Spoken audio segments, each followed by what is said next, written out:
Yeah. Yeah. So All right. gotta go back to the chamber. Fantastic. All right, welcome everybody. I've been lots of people online, 33 people online. Welcome everyone. I'm Andy McNay, MP for Rossendale and Darwin, Treasurer of the APPG and chairing this session. I'll just whip round the table for a quick set of introductions before we carry on. Phil, you first. Phil Jones from PJ, we're a consultant to work on pavement parking. Hi, I'm Tanya, Director of External Affairs at Living Streets. I'm Chris Theobald from the charity Guide Dogs. Dr. Eric Patel, trustee at Living Streets. Catherine Woodhead, CEO of Living Streets. Are you guys going to? No. Tanya Gray Thompson, crossbench peer. Fantastic. Well, welcome and thank you. We've got a really packed agenda on what is this a massively important issue. I think we're all very, very aware it's 5 years since the original consultation on pavement parking. It's something that is constantly raised in me in my constituency, and I can speak for a lot of colleagues on that regard as well. It sits in the context of our evolving national road safety strategy, new road safety strategy, hopefully to be announced very soon. But it's just something, frankly, we need to see action on. We need to see movement on. You know, it's an area where there seems to be no doubt there is need for action, and yet, you know, we haven't yet seen it. So hopefully this session will help it, you know, crystallise that argument and give us yet further tools to put pressure where it needs to be put. So we've got a wonderful detailed agenda down to the minute. Well done, Adam. And so already 1 minute behind. So I'll now hand over immediately to Catherine to kick us off.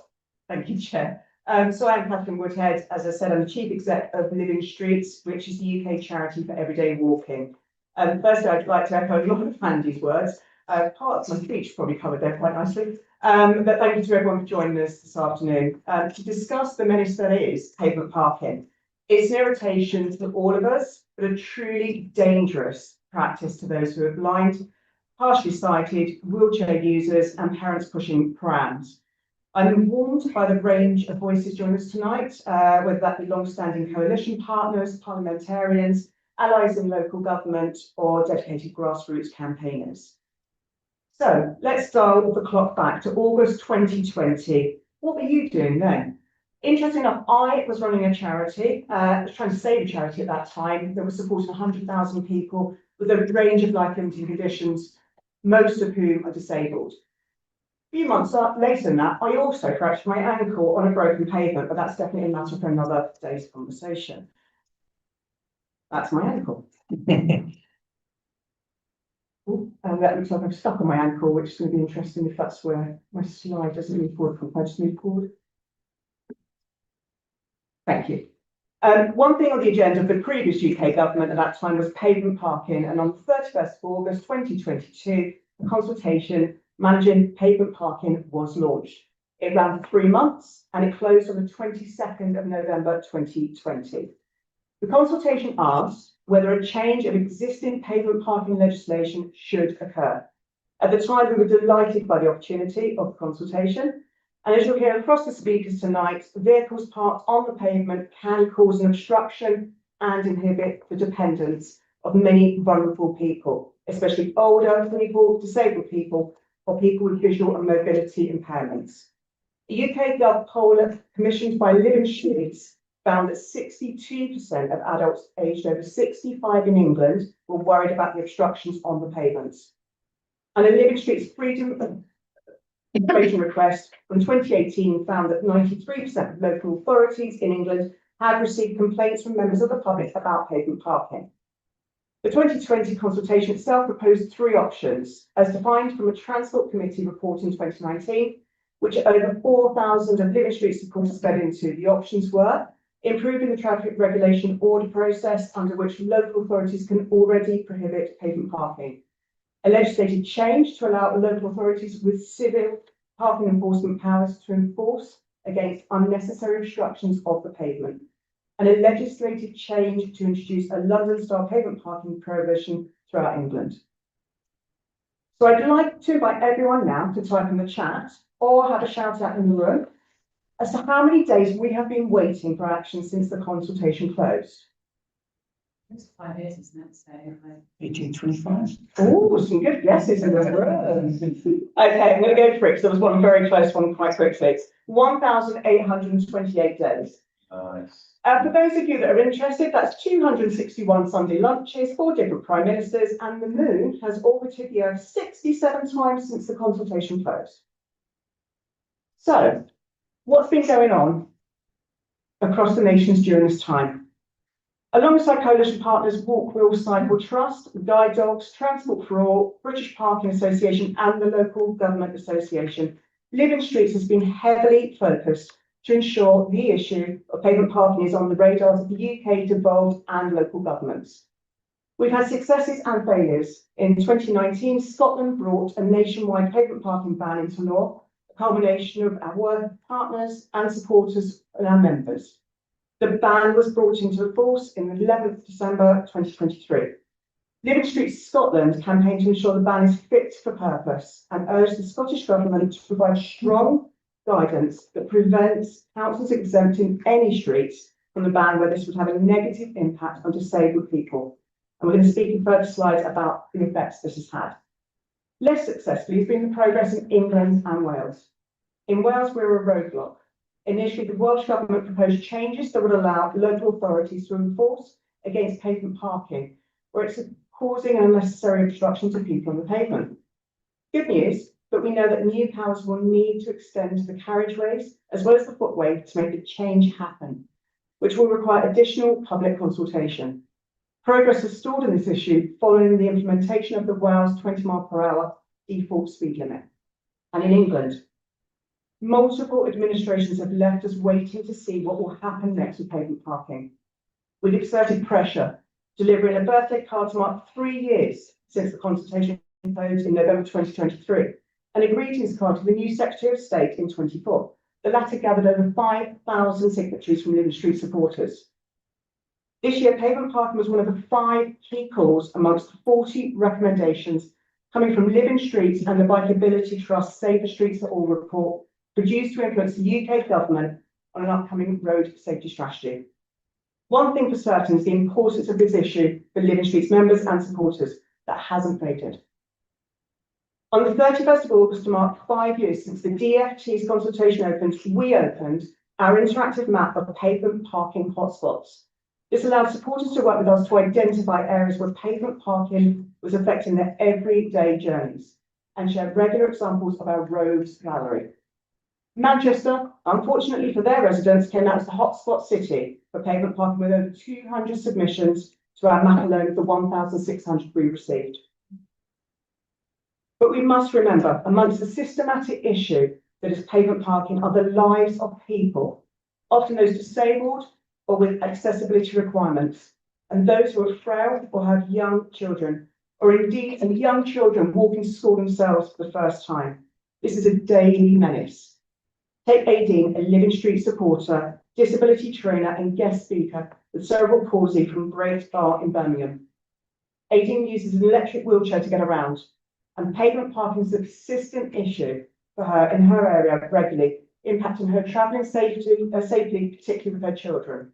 In February 2024, on the school run, Aideen toppled out of her wheelchair, trying to get past a car parked on the pavement. Although she suffered only minor injuries, the incident has left a lasting mark. And sadly, this isn't an isolated incident. In September, a man in his mobility scooter had to be rescued by firefighters when he became stuck between a pavement parked car and a wall. This car was illegally parked on double yellow lines in Ramsgate in Kent. We received letters from supporters with lived experiences like this all the time. Many determined to support our campaign for a national prohibition on pavement parking in England and in Wales. And we shouldn't delay because it's working well in Scotland. In Edinburgh, the first council to introduce the ban where no streets were exempt from pavement parking, council officers said clarity and good communication are priority for implementation of the ban to be successful. To prioritise this, Edinburgh Council delivered 6,500 letters to encourage behaviour change before the ban. It cost £35,000 to introduce. Edinburgh found the ban has caused issue on very few, with displacement of parking limited. They also reported high compliance and PCN payment rates comparable with existing tickets. Prior to the start of the ban, 556 red streets were marked by the council as having problems with pavement parking. After the first 3 months of the enforcement of the ban, this figure's down to 7 streets. As of the 30th of November, there are now 21 of the 32 local authorities in Scotland with whom we are seeing active enforcement of pavement, drop curb and double parking restrictions. Of that 21, all but one have decriminalised parking enforcement powers. It is clear that in England we're falling behind. MPs, local authorities and the public are desperate to see the deadlock broken on pavement parking. We've heard from calls from unexpected places too, with GB News reporting in July news of a recent survey finding that over 2,000 motorists would support nationwide prohibition of pavement parking. The Minister for Local Transport, Lillian Greenwood MP, has promised an imminent response to the DfT's consultation, and we really welcome that. But there is no time to lose, and we're tired of waiting. It is time to keep pavement parking to and off the curb. I'm delighted to hand back to Andy and our other speakers. Thank you. Thank you, Catherine. Wonderfully clear as ever. Brilliant stuff. And we're going to go now to our guest, to Tanya. I think it's to you first for some remarks, and then we've got a video from Scott, I do believe. Yeah, thank you very much. And thank you for inviting me to be here today. I feel like a bit of a grumpy old woman complaining about pavement parking. I was just chatting earlier, kind of slightly extend that into lots of different things, certainly that we see around London, around obscuring pavements. We were chatting about the number of hire bikes that now seem to be randomly left in lots of places, and actually I think in London they're probably more of a scourge than they are possibly where I live in the northeast of England, because I think in terms of pavement parking in London there just seems to be better policy for towing cars or ticketing them. However, where I live in the northeast of England, pavement parking is a massive problem because of partly lack of parking spaces around, but also just it's actually reasonably hard to get your car towed in the northeast of England, and there aren't that many traffic wardens issuing tickets. So probably shouldn't say that, but it does mean I think there's different issues in different parts of the country in terms of how it's dealt with. A really big frustration for me is that it still isn't taken as seriously as it needs to do, or it needs to be, sorry, and certainly why I'm relatively comfortable having to cross into traffic to get past anything that's parked in the wrong place. I don't think many disabled people are, and actually it's not safe to have to do that, because quite often a lot of the times that you have to cross into the road it's quite narrow. Actually there's quite often a lack of drop curbs. I did spend a bit of time last year taking pictures of drop curbs around London, and then thought I was actually being a little bit too sad even for me, because it's not just the fact you could, if you were walking, you could step down and walk around. You can't see any of the other obstructions as well, and quite often you have to go quite a long way back, and you have to go beyond the car. It's not just walking around one car. It's quite often quite a long route around in terms of what you have to do. So again, sort of layering that up on the fact, there's A boards, local authorities are really struggling with cracked curbs, cracked. What's the word? Okay, I've got paving slabs, drop curbs, tactile paving. Thank you. Sorry. We're trying. Sorry. Menopause. Can't remember a lot of words. I get there in the end. A lot of local authorities are struggling to actually replace and do. I think the whole state of pavements is an added challenge to what we see in terms of pavement parking, and absolutely horrendous when you see that somebody has to be rescued. The cost of that, the psychological damage it can do to people, actually potentially stopping someone else needing a service. It's a massive frustration to me that this is just not taken far more seriously. And whenever I've written and complained, which I do, the response you normally get back is, oh, well, it's just a one-off, you know, it doesn't, you feel like, you know, you're a disabled person kind of complaining about something that's insignificant. And actually for the individual, it is really very significant, because certainly I've got friends who are now very wary about going out, will pick completely different routes for the routes they need to take, or quite often have to go further, or pick in between, you know, lack of accessibility on routes. So I think it's absolutely awful, and you know, anything that we can do to, you know, really raise the profile of this, because I think it is still quite easy for it to be dismissed. And when you said how many days it was, you know, again, it's something that just, the can just gets kicked down the road, you know, constantly. And you know, I would like something to be done on pavement parking, also on bikes. You know, the companies take it more seriously, especially my route in, I come past London Bridge. You know, there's lots of places which are very difficult to get past, and also there aren't always alternative routes to get past either. Your alternative route might be a mile further, and I think there's a lot to be done in terms of just raising the profile as well, so people are just a bit more thoughtful about it. And I think that's probably where we are a little bit at the moment in the UK.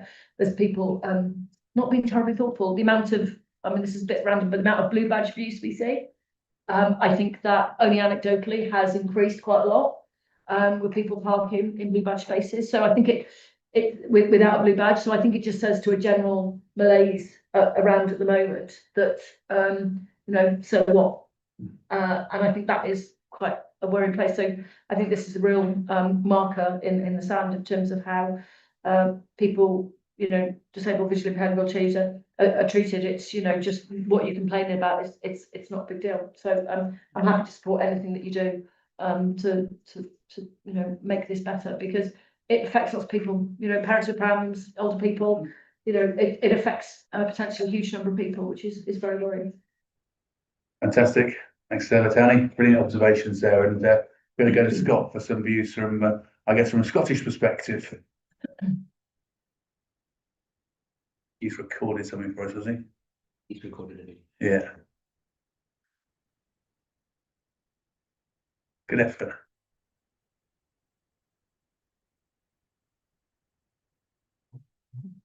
More than my sound.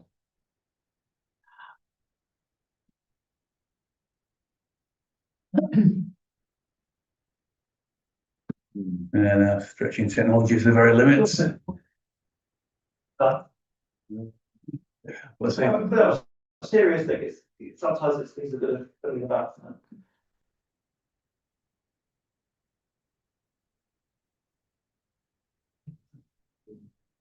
Screen sharing, sometimes you need to change the share mode to give audio on the screen. Yeah. Okay. Oh, there we go. Yes. Choose a different speaker. Then a system probably. Same system. Give that one again. Oh wait, I just randomly hit the buttons. Might just do both of them. No, you need to.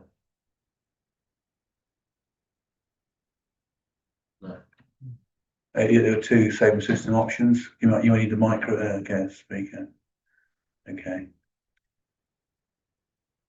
Try speakers. Yeah.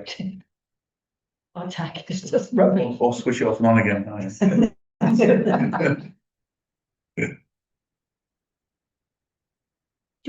Is it worth emailing it to me, see if I can at least play it through my computer? We might just unshare the screen and just. Sorry about this. Yeah, sometimes It's gonna work. there's an option to share audio as well.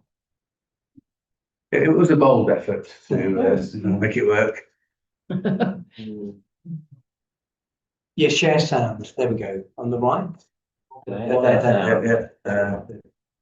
Okay. Just parked on the good evening. pavement, just skip between. Good. Yeah, thank you. Sorry, Hello, my name is Scott Arthur and I'm the MP Okay, I think we're going to have to do South West. people. And the reason I'm standing on this street right now is a year or two ago, I did attempt an Scott's item accent, for but BBC I think on it's the managed introduction of a pavement parking ban in Edinburgh. And I had to walk down this pavement here between the hedge and a car.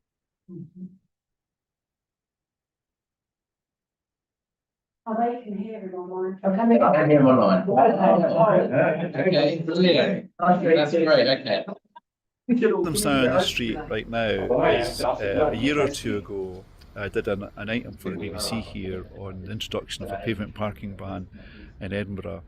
And I had to walk down this pavement here between the hedge and a car which was parked on the pavement, so I could just get between the two. And it was to make the point that change was coming. Because back then what happened was the Scottish Government they banned pavement parking right across the country, but they left it up to local authorities to decide whether or not to ban it and if they were to have any streets which were to be exempt.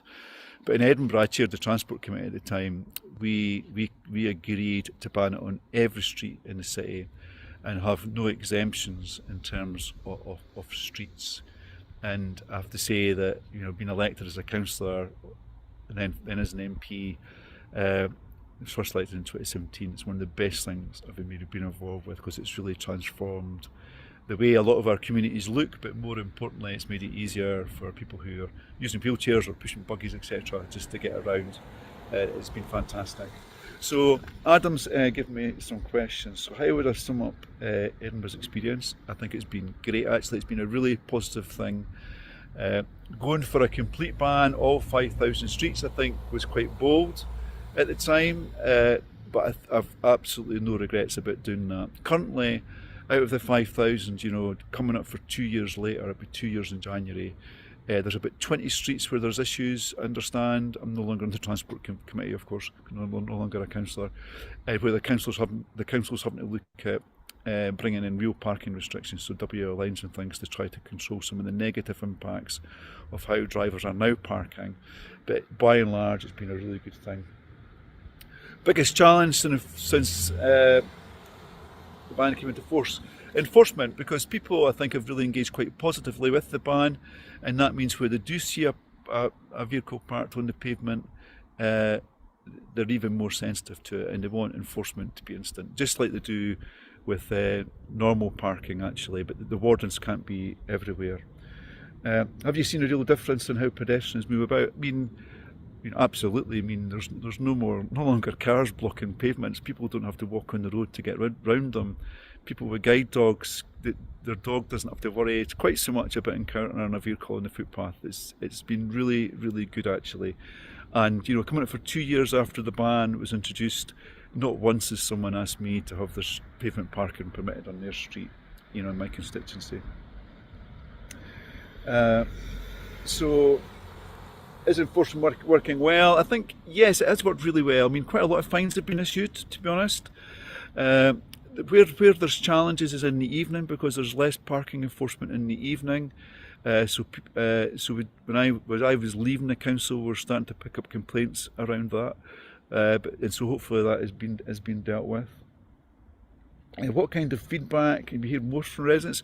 Residents are positive about the ban because it has changed their neighbourhoods. As we went through the transition at the start, there was quite a lot of negativity. People struggled to understand how their street was going to work when a ban came into place. Common thing was people being concerned about emergency vehicles being blocked, but of course no one should ever park their vehicle in a way which blocks an emergency vehicle. So that's just about people being responsible.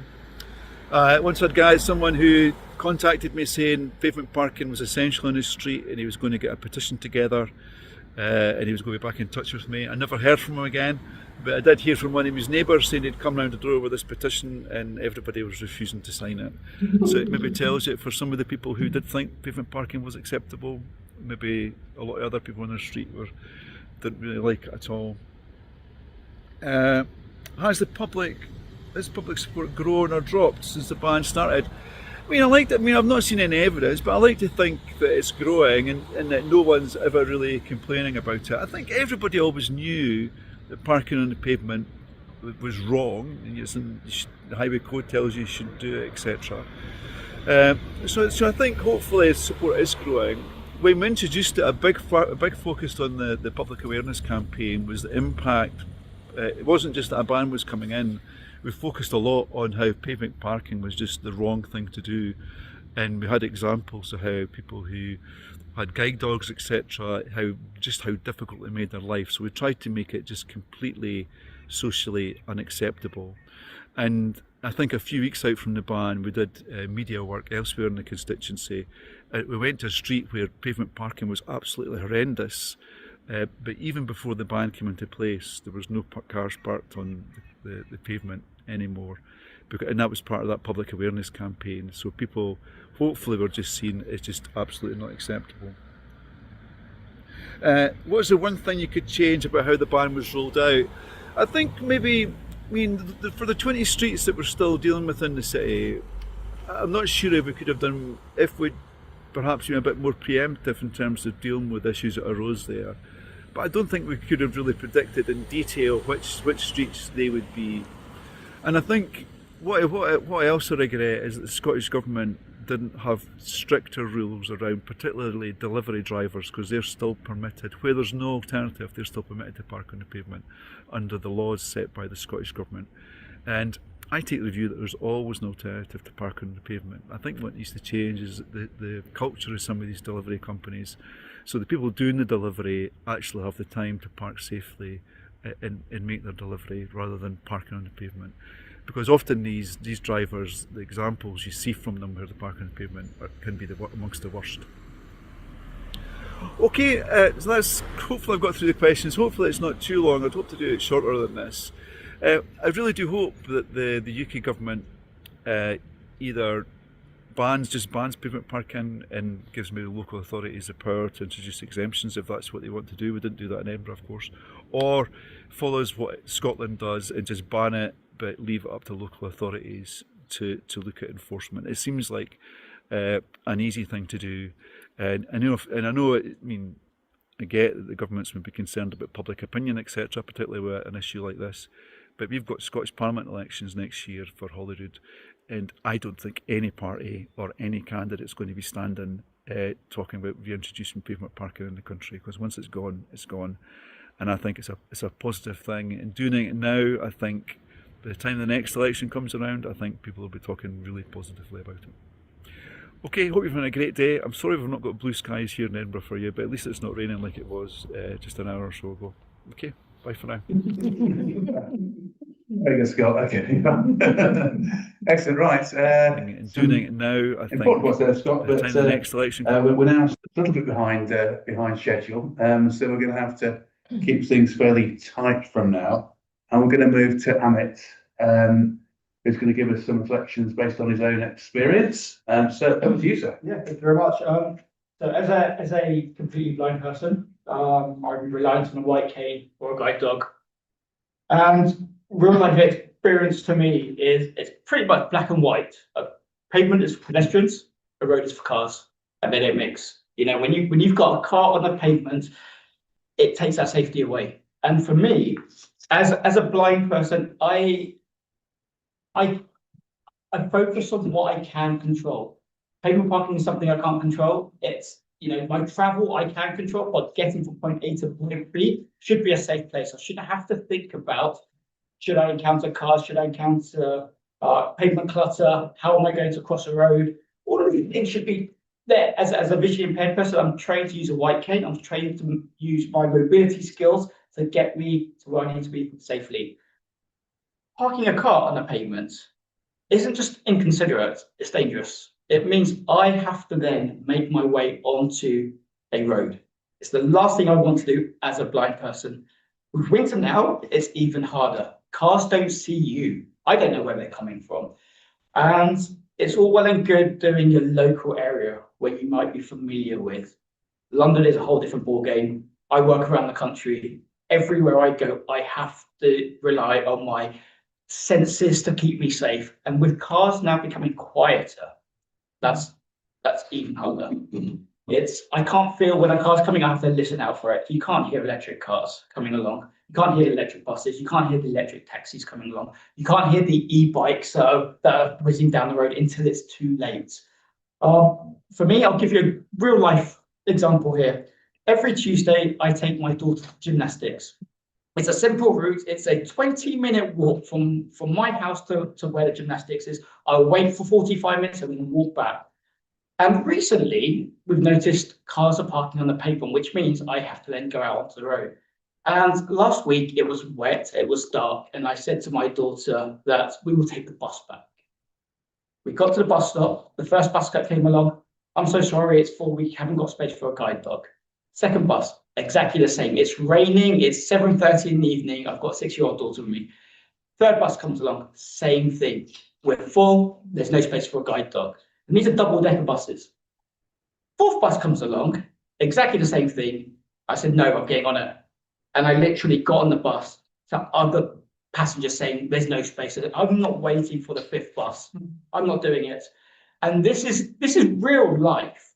I walk to school every single day. We have wide pavements in Greenwich, yet someone's decided to paint lines on the pavements to let cars park on them right outside of school. So you are walking along the pavement, which is about 4 meters wide, and then someone will reverse onto a pavement without really looking. You've got school children walking along the road. I have to change my plans depending on what day it is. If it's bin day, it's even harder. You've got bins, you've got cars, and I take a longer route round to school. Now, I would say 99% of the other parents don't even think about this. They will walk to school, they can see the dangers before you get there. I don't. I'm reliant on a guide dog who will see the danger and stop. With a white cane, you have to hit the danger before you know it's time to stop. And then it's too late. So it's, you might think parking on a pavement it's fine, you can walk around it. It's not that way. I live by 2 high streets. Both high streets have pavement parking issues. I don't use my high streets. I will get on a bus or I'll get my wife to go shopping to a shopping centre where it's safe. I know I'm not going to collide with a car. And it's local authorities also have the burden that we have a massive high street and getting someone to come along and painted lines on it. So you're walking along the pavement and you've got cars hooting you to tell you to get out of the parking bay when you don't know you're on it. It's not thought about. It's very much an afterthought. And also we have a lot of flagstones in Cambridge, in Greenwich, sorry, and also in Cambridge where I work quite a lot. And you find the flagstones will move when the cars are parked up on them. So when you're walking along with a white cane, your tips hit the. And a great example, walking home from work, I came home, it's quite late at night, and it's a 4-minute walk from the train station to my house, 4-minute walk with a white cane, I can walk down the road. My tip of my white cane got stuck between 2 flagstones that was dislodged, and the tip of my cane came off. Now I have nothing to guide me. And a lot of people have taken their brick walls down so they can park their cars on their driveway, which is great, but I've got nothing now to guide me along. 45 minutes it took me to get home. Literally 45 minutes, and that's only because someone saw me and wondered why I'd stopped. And they thought, oh, do you know what? He's got a white cane, maybe he needs some help. And that's the reason I got home. So it's not just cars parking on the pavement, it's real life issues. It's not just visually impaired people, it's people with mobilities. You don't have the drop curve, exactly like Tanny Craig Thompson said, you have to find an alternative way. You don't want to cross the road. You might have to walk back half a mile, cross over, and then walk on the other side of the road. Now, I've never been on the other side of the road, so now I have to go back because I have no idea where I am. It's these simple things that people don't think about. We need pavements to be safe. That's it. I want to walk out of my house and know I'm safe on the pavement. I can navigate a road. I can cross that. I don't want to be forced onto a road to avoid a car. Yeah, brilliant stuff. And that simple ask for pavements to be safe is a very unique focus. So we're going to go to Emma now, who's online. And so Emma, over to you. Thank you very much. Can everyone hear me okay? Yep. Oh, brilliant. If you can.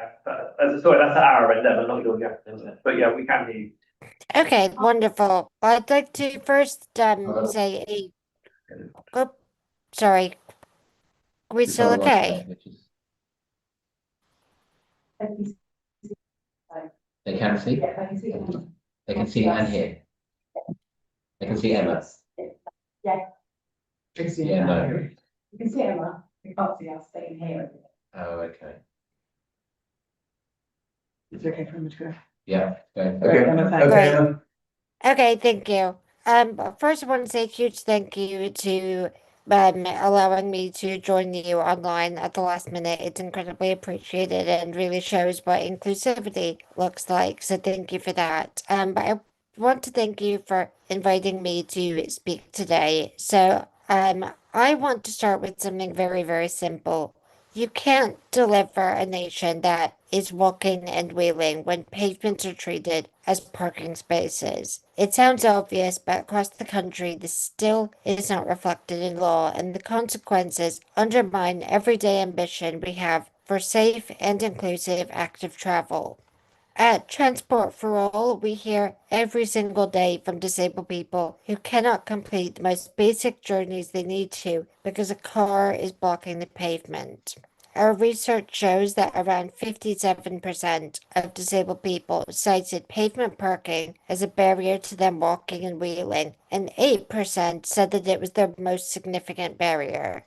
That isn't just a minor frustration, this is a structural exclusion from everyday life. One participant in our research put it really clearly. Even the most familiar route can become impossible due to pavement parking, dumped rubbish, e-scooters, or roadworks. It's exhausting and often means replanning longer, more stressful, and less safe routes.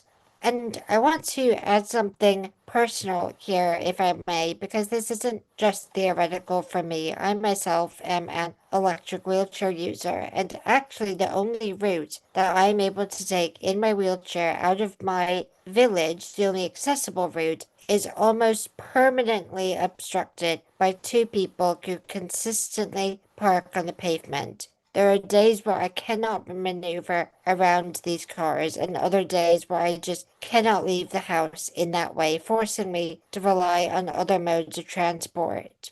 You shouldn't need a strategy or luck or having to risk it when you want to use your own pavement where you live. And this isn't only a disability issue, although of course that is where we come from at Transport for All, but parents with buggies or older adults or anyone who's potentially recovering from an injury like Kat mentioned, we all face the same barriers. And the crucial point for this APBG is that the pavement parking is directly undermining the UK's goal to increase walking and wheeling. You can't increase walking and wheeling at what rates when pavements are unusable. You can't meet the cycling and walking investment strategy target when the first 200 meters of that journey might be blocked. You can't deliver the integrated national transport strategy when the most basic part of the network, the footway, is compromised. Pavement parking breaks walking and wheeling routes as effectively as removing a cycle lane. Once people lose trust in the walking and wheeling environment, they choose other modes, unsurprisingly. This damages public transport use as well. Pavement parking at bus stops prevents level boarding, blocks ramps or lifts, and makes entire journeys impossible. If someone cannot safely reach the bus stop, then they won't take that bus. And without the reliable first and last mile leg of their journeys, neither of those other larger plans that I mentioned are able to succeed. And there's also a significant financial reality. Pavements are not engineered to carry vehicle weight. The cracking, subsidence, and trip hazards that we've heard about caused by pavement parking consume up to 20% of footway maintenance budgets in some areas. That's money that council should be using to strengthen walking and wheeling routes, crossings, and cycle connections. These are exactly the investments that those schemes rely on. Yet the Department for Transport, after 5 years, does still not collect any data around footway condition. We're trying to build an integrated transport system on infrastructure that we aren't accurately measuring. 5 years have passed since the 2020 consultation on pavement parking with no legislative outcome, while unsafe, inaccessible streets have become a normal. Local authorities tell us repeatedly, without national rules or stronger powers, they cannot fix this. The current patchwork, where some areas may restrict pavement parking and others don't, really confuses both drivers and leaves councils firefighting on an issue that requires consistency. So what needs to happen? First, we need a nationwide restriction on pavement parking with tightly defined exemptions only where routes remain genuinely safe and accessible. We need local authorities to have stronger, properly funded civil enforcement powers, including the ability to reinvest that income locally. This aligns with both the CWIS and the goals of the Integrated National Transport Strategy. Third, we need parking at or near bus stops to be completely prohibited so that buses can reliably offer level boarding for disabled people. We need pavement maintenance, particularly around transport hubs and key walking and wheeling corridors. They must be prioritized with ring-fenced funding and proper national data collection. And finally, we need statutory accessibility regulators to oversee consistent standards, to handle complaints and intervene when footways or wider infrastructure fail disabled people. Because ultimately, this is about much more than pavements. It's about freedom, safety, and credibility. You cannot meaningfully commit to strategies when ignoring the biggest barrier to walking and wheeling. You cannot build an integrated transport strategy if a single parked car can stop someone from maneuvering around their neighborhood. Pavement parking doesn't just block pavements, it blocks independence, health, social connection, and trust in the entire transport system. We have the data, we have the lived experience, a lot of really powerful examples just today, and we have solutions that align perfectly with the direction that the government says it wants to go. What we need now is national, consistent, and enforceable actions, and aligning with the right of every person to move safely through their own community. Thank you. Thank you, Emma. That was brilliant, really focused and clear. So really appreciate that, and that set us up brilliantly. So we're going to move on to you. Thank you. And if you keep things reasonable, that would be nice. Thanks. Okay, thank you. Well, just to introduce myself. So I was appointed back in 2019 now, it's quite a long time ago, by Lee Waters, who was then the Transport Minister in the Welsh Government, to chair a task force to deal with the question of parking in Wales. Tackling pavement parking was a commitment to the Welsh Government, if you can click on. It still is, even though we have certain elections coming up. So the report of the task force that I chaired is still available on the web, if you have a look at it. The point of the task force was not whether to deal with the problem, it was how to deal with the problem, but it did confirm it was a serious problem. I think Living Streets Cymru surveyed 1,000 people and 83% saw it as a huge problem. And as we heard from Amit and others, it also damages footways and causes costs and further trips. So those reports are still available. It did the task force report did overlap with the DFT consultation, and we did consider the three options, Kat, that you outlined: strengthening TROs, or civil enforcement of obstruction, or the Scotland and London style ban. You can click on. Firstly though, we had Caroline Shepherd, who was then the chief adjudicator of the Parking Tribunal Service. She was a member of our task force, and she did confirm that in her view, it was absolutely clear that pavement parking was illegal, even in this photograph where there is a wide footway that where someone can maneuver past it. The point that was made was the footway is for pedestrians, as we've said, and the vehicle there is obstructing the part of the footway that people want to use. Is that not working? No. Oh no. Okay. It's all right. We're trying again. Okay, try again. Is that working this time? That's working. Brilliant. Okay. So yeah, so that car parked there, although you can still walk around it in the view of the parking chief of the parking tribunal service, that was still causing an obstruction. It was an unlawful act. If you can click on, thank you. Yeah, so we thought about the primary legislation as a wholly new offence. Click on.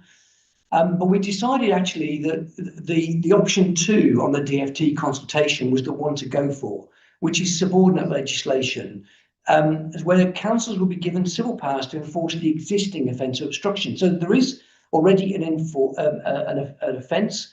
No person in charge of a motor vehicle shall cause or permit the vehicle to stand on the road to cause unnecessary obstruction. The problem is that only the police can enforce that at the moment. You click on. So we preferred that second option. We felt it was simpler, quicker and effective, and it wouldn't need a lengthy process of defining exemptions, which is what happened in Scotland. So in Scotland, it took I think 6 years to get from passing the legislation to enforcement actually beginning. We felt that in Wales, if we took this approach, it would be much quicker. And of course, it didn't mean that primary legislation was ruled out. That could still be an option for the future. It was also very costly. Scottish Government spent £2.4 million in mapping the exemptions across the 32 local authorities, and 10 of those authorities still have to bring in pavement parking controls. You can click on. And actually, what was interesting, the DFT actually gave a view on that in 2020. You can click on, and they actually said that enabling civil enforcement of necessary obstruction could bring benefits in the shorter term and would deal with the worst kinds of it. Click on. And so it would avoid the time and cost to the local authorities of undertaking activities that will be required if the London prohibition were extended. So the DFT agreed with what the Welsh task force concluded, that civil enforcement of the existing offence was the quickest way to deal with the problem, and that's what we felt the right way should be. Okay, you can move on. Obviously, though, the devil's in the detail. So once you have a broad power like that, how do you deal with that? So we recommended that there should be detailed statutory and operational guidance that would be produced that would explain to Welsh local authorities how they would use these new powers. But importantly, what we felt was that, and this was again advice from Caroline Shepherd, is that guidance could easily be amended in the light of experience, because appeals would be brought against tickets when they were issued, and that would be able to be amended without the need to go back to the Scottish Senedd for changes to the legislation. If you move on, but we did actually, if you just click on, we did in fact identify during 22 and 23 how we would apply those rules. So we said any parking on the pavement, if the carriageway is wide enough to accommodate the whole of the vehicle and large vehicles can pass, that's deemed to be unnecessary. Just move on. If the road was a bit narrower than that, then any more of the vehicle on the pavement than is needed to enable large vehicles to pass, that would be unnecessary. And the final test, in any situation, move on, Jack, in all circumstances, if less than 1.5 metres usable width, then that will be deemed to be unnecessary. So we felt we had some clear workable rules. We developed all that guidance with the British Parking Association, with Welsh local authorities. We were ready to go in 2023. Unfortunately, the minister who was then responsible for bringing that in stood down, and this opportunity was lost. Just moving on again though, but what we also felt was it wasn't all about enforcement. This was about tackling driver behaviour, raising awareness that pavements are for pedestrians, not vehicles, but backed up by the deterrent of enforcement. So, and you can see that as we've heard already, Scotland did bring in a huge amount of campaigning and consultation to do that. And my final couple of slides. So just say though that that was the end of the road for now in Wales. However, in the West Midlands, the West Midlands Mayor Richard Parker has set up a Journeys task force. We now have a pavement parking task and finish group that's being chaired by Matt MacDonald, who's the West Midlands Road Safety Commissioner. And we've set ourselves the goal of building public and political support for tackling the issue. What we feel is that perhaps the reason why politicians aren't passing legislation is they see it as risky, they see it as unpopular. And we want to work with focus groups, with the Citizens Assembly, to see if we can demonstrate that actually the majority of people in the West Midlands do support this, and hopefully bolster the view of politicians to bring it in, and support and contributions to that task force are welcome. So, and my final slide is just a repeat of, because we've seen this, is so often the case that these awful stories are really, and it was heard tonight, affecting people's lives in a very serious way. So thank you very much. Thank you, that was really useful. That's that sort of context of the policy response option is very, very helpful indeed. And thank you for keeping your time. So Chris, we'll go to you, another sort of challenge for you there. And how do I have like 2 or 3 minutes? Well, you had 8 minutes originally, but if you keep to a little bit less than that, that'd be fantastic. Great. It's just really to allow time for questions, that's all. Thank you. I'm Chris Theobald from the charity Guide Dogs, and thank you for having the opportunity to speak about this today and for everyone's contribution so far. So I've been a guide dog since 2014, which is quite some time, and we've been working with our coalition partners on this of 5 private members' bills in Westminster, 2 private members' bills in Scotland, and then ensuing legislation, and then just countless petitions, hand-in days, and various things, and obviously the consultation as well. So I share very much everyone's frustration with this. So obviously Guide Dogs are the largest domestic-facing sight loss organisation in the UK, and providing a autonomous guide dog service, but a wide range of other services. We're the largest employer of vision rehabilitation specialists, and we're the largest children and young people's organisation, working with people with sight loss, which is about a big part of that's like movement skills and getting out and about. The reason why Guide Dogs campaign so much on this is because we're there to work with people, to enable people to live their lives. Yet, if you've got the skills and the equipment that you need, you're stopped by a pavement car, then you can't get about your life on a daily basis. And so when we look at why we work on the areas we work, and we did something that was needs-based segmentation, not very catchily, and looking at the areas of what would improve your life, what would change your life, what would make the biggest difference to your life in any range of areas. And the things that come up are accessible public transport, and tying with that is obstructions on the pavement, because no matter who you are, what stage of your life, whether you're trying to go to school, whether you're retired and trying to get out and about and make social connections, or whether you're trying to get to the office, you can't do that first mile journey, you can't get down your street, then that's a significant problem. And the problem with pavement parking in particular is it's unpredictable. You might know that in this village there's not a very wide pavement on that side of the road because it's built in 1710 and they weren't really considering things at that point.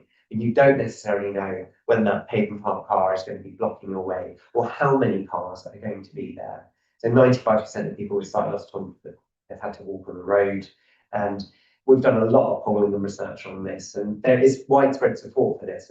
80% of the general public are supportive of the law, or sorry, or whatever it's a problem, 2/3 are saying they're supportive of the law. And more recently, we did polling with councillors, and 70% of councillors in the polling with YouGov, which we did in August, said they're supportive of this. So we're really hoping that we can make some further progress on this. As Emma was saying, you can't really be serious about plans for active travel and a healthy people to get out and about independently unless you really do tackle this issue. I was at a conference with Chris Whitty, who was talking to Active Travel England, and he was saying this is great looking at particularly the cycling routes, but the people we really need to reach are the people who are not leaving their homes independently. And that really speaks to a lot of the people who are most affected by pavement parking. So yeah, we strongly support an London-style law, a Scotland-style law, which is very clear and ambiguous. And also we welcome the fact in the past 10 days or so, Liz Kimmon's Department for Infrastructure, she's the Minister for the Department of Infrastructure in Northern Ireland, has announced they're moving on this as well. So it's now England, and obviously if we did respond here in England and we dealt with the fact that because it's in Wales, it's still a reserved matter, so road traffic offences are reserved to Westminster, that would help unpick the path for Wales to really take action as well. So I think I could go on, but I probably won't to make further questions. You've been well done. Well, it's never easy being last on these situations, I'm afraid. So that's brilliant. That gives us some time for questions now. I think the idea was to take some questions through the chat online. Have we been able to do that, Adam? I think the easiest way is if I read them out. Okay. So, you could encourage people to put some more questions in the Q&A, please. Okay. So yes. So everybody, if you pop your questions in the Q&A in the chat, that'll be brilliant. Adam will read them out, and then we'll see who feels nervous to respond to them. So I think maybe whoever wants to answer the questions, yeah, perhaps all the including Emma, will want to have an opportunity to answer. But first question is, why isn't there a ban yet? Pretty simple question. We all agree with that question. I think people need to be brave to make the decision. And I think that's what we need. We need a government that's brave enough to actually bring out the results of the consultation and take action. I think politicians are misreading public opinion. Yeah. They think it'd be unpopular, and we have to, that's what we're trying to do in Wisdom. We're trying to demonstrate very clearly that it will be popular. Yeah, probably not much more complication than that, but although I think from a politician point of view, I think you're right. I also think there's probably a question within departments around the approach to take, maybe. London, Scotland, the sort of framework you developed in Wales, and that sort of bandwidth. Sometimes as simple as raising stuff up the agenda enough. Okay. Next question I have is, why are drivers not being prosecuted for driving onto the pavement? Okay, who wants to go on that one? I guess that's the point. There's a specific, this is when we at guide dogs refer to a law on pavement parking because there's a gap. So it's explicit that you cannot drive on the pavement on the footway. It is not explicit that you can park on the footway in many circumstances in England and Wales outside of unless there's double yellow lines or curbs and things like that. And so I'm not a legal mind. It has always seemed peculiar, and lots of MPs ask us, surely they got there by driving. So surely they actually evidently committed an offence in order to get there. Can they not get them on that basis? Physically. Yes, and so it has to be seen. And even police's measures of whether it's an obstruction or not has differed between different police forces. But it has to be, after the fact was reported, or you see police officers going around with pushchairs to demonstrate that they actually. Which is why we wanted to bring in some national guidance on what was an obstruction, and then we would have some clear basis. Yeah. So it's a combination of gaps or lack of clarity within the law, questions around enforcement, and lack of clarity on what the actual guidance or what best practice actually looks like. Yeah. So clearly something that needs action then. Yeah. Okay. Okay, next question, which is kind of related to the first question, is why is it taking so long for the government to respond to this consultation?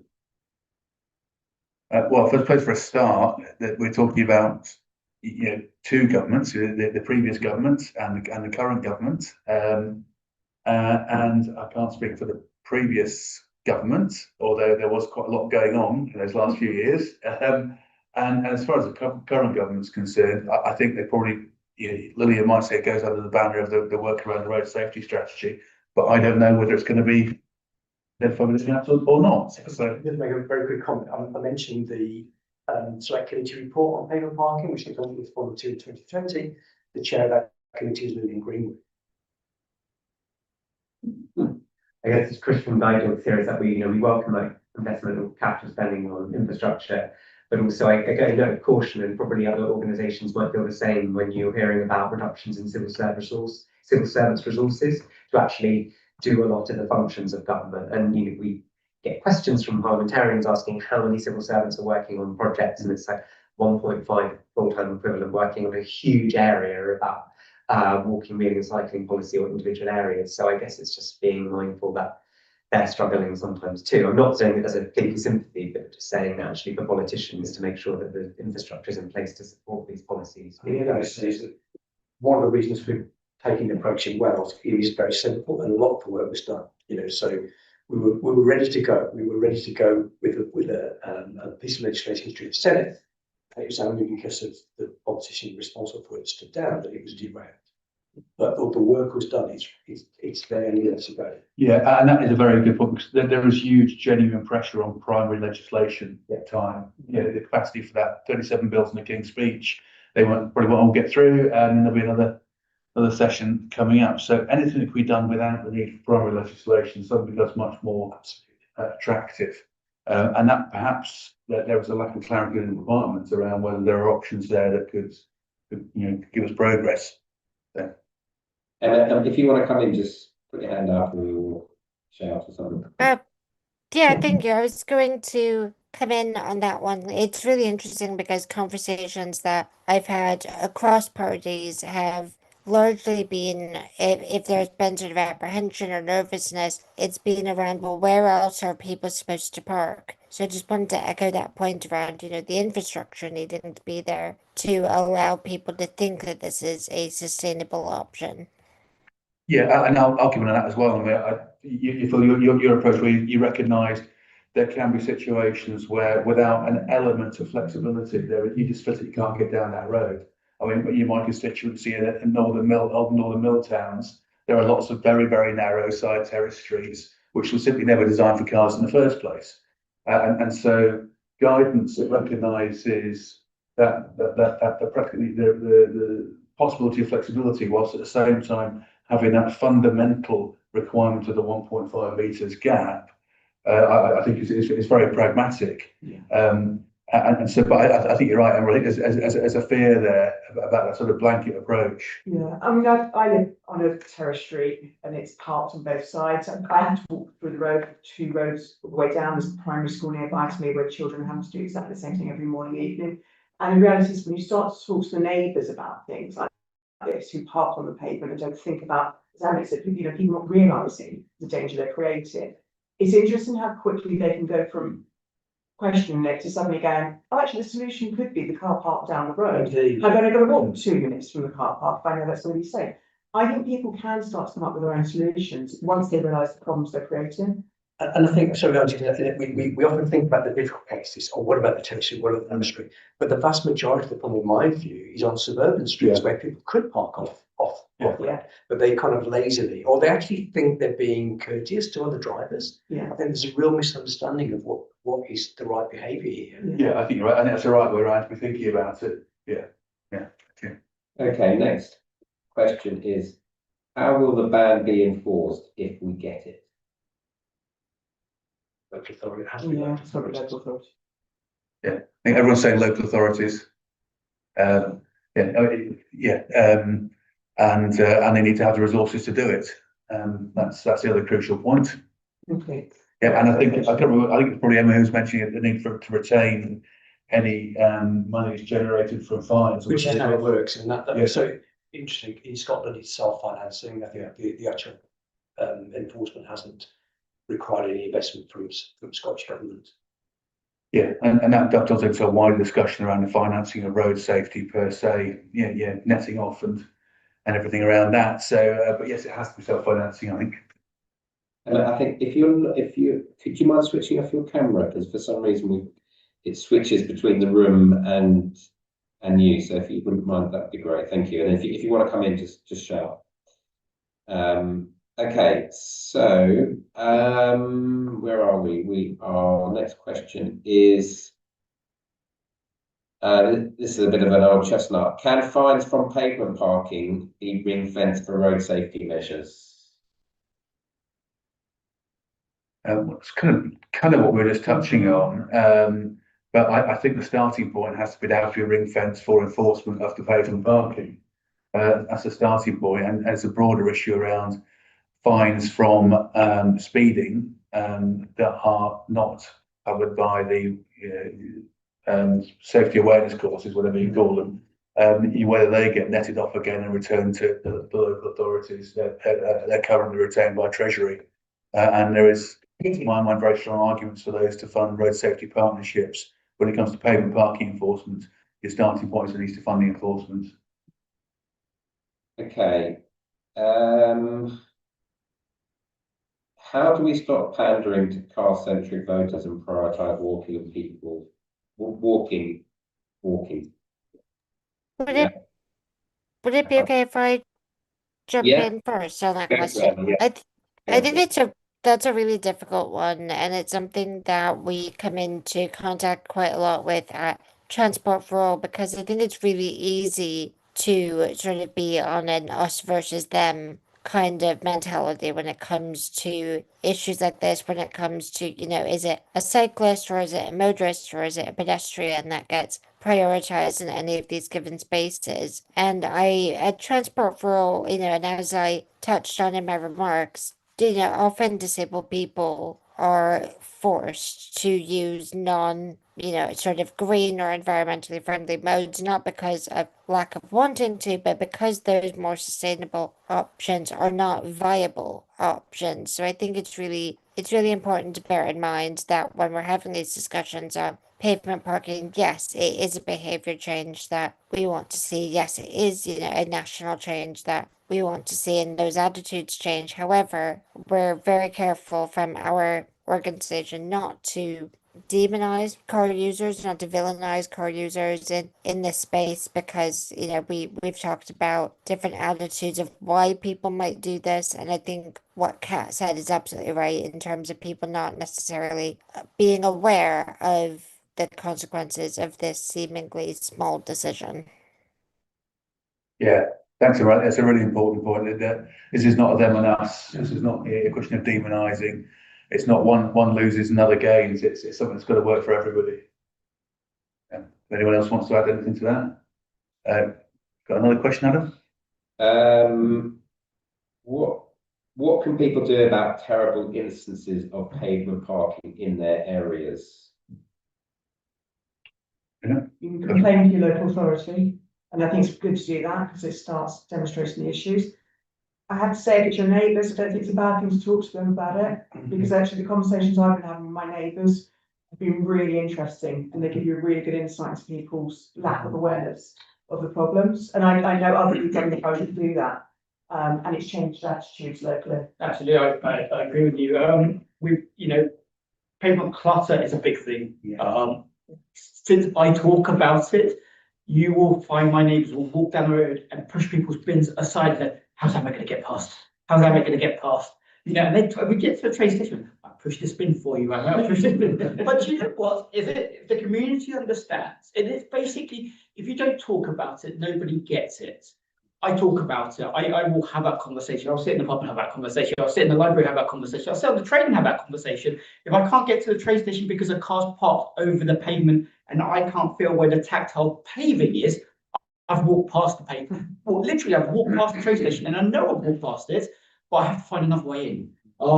And people just don't get it unless you do talk about it. You don't want to be the angry disabled person, but a little bit of knowledge, and I find my routes do clear up suddenly. And people are respectful, and again, it's not about them and us. It's about finding that middle ground, which is safe. I don't want to spend all my time thinking about how I'm going to cross a road safely. I just want to be able to cross that road knowing the infrastructure's there and it's safe. I won't name check the member of my family, but I recently had to speak to a member of my family about the fact that we went to their house. And they said, "Oh, you can park here. They're not going to be needing to come out of the car. They're not there to go across there." I went, "That's a dropped curb. Do you not realise what drop curbs are there for?" And then I had to have this conversation about. So I think it is, even the people that you know that are close to you don't always recognise the problem. Absolutely. Yeah. I think we've got time for a couple more. Yeah, two more. Yeah, two more. So first one is, will cars overhanging driveways obstructing pavements be included in any legislation, given the fact that cars are growing in size and it's not uncommon to see that this is happening?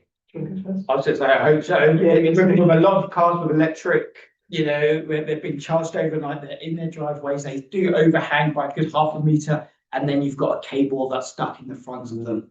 And that's just another trip. Again, it used to be a safe pavement. It's now a pavement I don't want to walk down, because it's not just one car, it's a lot of cars all the way along the road. So I hope that this is considered as well. I think car spreading is a massive issue, and it needs to be addressed in a number of different ways. And yes, it's overhanging the pavement, so it's a barrier. Yeah, and actually, when you're talking about those roads that were never meant for cars in the first place, that makes it much worse. And actually, it's that sometimes creates a crucial difference between something that just about works and doesn't anymore.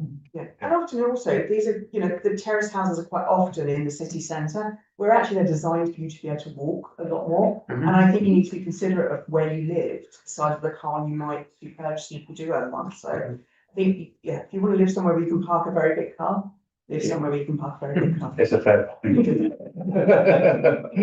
A controversial one, but a fair point. I had to in the end, so I tried really hard not to be. Yeah, two really quick ones actually. The first one's very quick. This is if someone's parking on the pavement and a disabled person has no choice but to go into the road, which is dangerous for them, Could the person who's parked on the pavement be prosecuted if someone is injured or killed? This is as the current legislation, as the current legislation stands.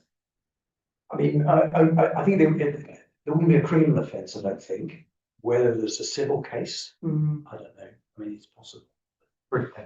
Case by case, but one of the challenges we find in guide dogs, it's Chris here, is that obviously the KSI, killed or seriously injured as a measure, is a very high bar and also hospitalisation. And there's a very poor link between actually what sometimes happens. I noticed we've got someone from PAC, some of the messages there, and they did some fantastic works around e-scooters and found that sort of people who were maybe injured because of an e-scooter related injury, and then actually someone died a few days later, but because of the sequence of events that hadn't been captured in the statistics. So we know there's a real problem in the way that's measured as well. So, a slight injury might be enough to deter someone, even though it wouldn't count in fair sudden. Yeah, be sufficient to deter someone.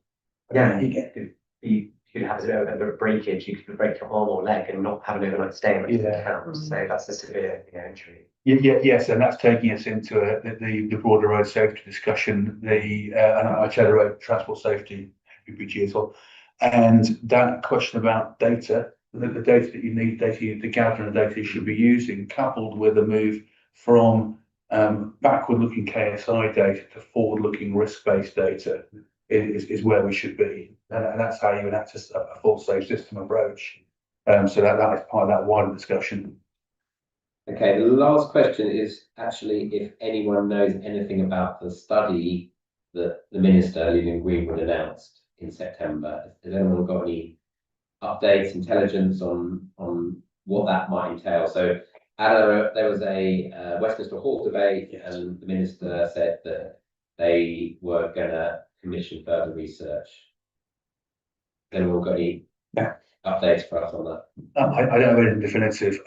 My assumption would be there'll be a connection with the road safety strategy, which we expect will trigger a set of consultations on actual policy responses. I don't have any more, but I think one of the things to say is in the period that has changed, as we've seen in some parts, the increase in use of technology in Scotland, for example, about the mapping of our streets, about the available space, and about areas where exemptions might be required. A lot of that could be sort of automated in a way that maybe 6 years ago or so would have not necessarily been as feasible. So there are some considerations, but we're eager for them to get on with it. Picking up, obviously, I recognise that many people who live in streets would like the Scottish Star Band to come in. The option we put forward in Wales could be seen as an interim solution while you are moving towards it. It's naturally either or. It could be a stepping stone towards, and maybe that's the best way forward here. And then it needs to be changed. So if it's a stepping stone approach, it's better than nothing. Exactly. And that's good. I know it was discussed at a road safety strategy roundtable meeting that I was at, but I don't know if it's going to be part of that or going any further. Right, and actually, as I move to sum up, and thank you everyone for that. Inevitably, the next stage really is seeing what for England, what comes out of the road safety strategy and the connected, what's connected to that, and then responding directly to that. I am hoping that it'll open a door at the very least. I have to say I intuitively lean towards the interim step approach that doesn't require primary legislation, because there's other areas of policy where we're pushing on action, and the primary legislation constraint is real, and it's not going to go away. That demands parliamentary time. But I think it is. Let's see what a brilliant, compelling case is made today that's just really re-emphasised, and the strength of the argument and the lived experiences that we've heard about is a really powerful part of that. And so we've got a vast sort of body of an argument and evidence. So let's see where the road safety strategy lands, hopefully in a few weeks' time, mid-December, and then let's see what actions are required immediately following on from that. That makes sense. Anyone got anything to add before we wrap up? Thank you. Pleasure. Oh, and thank you, Emma. Brilliant stuff. Thank you so much for having me. Thank you. Fantastic.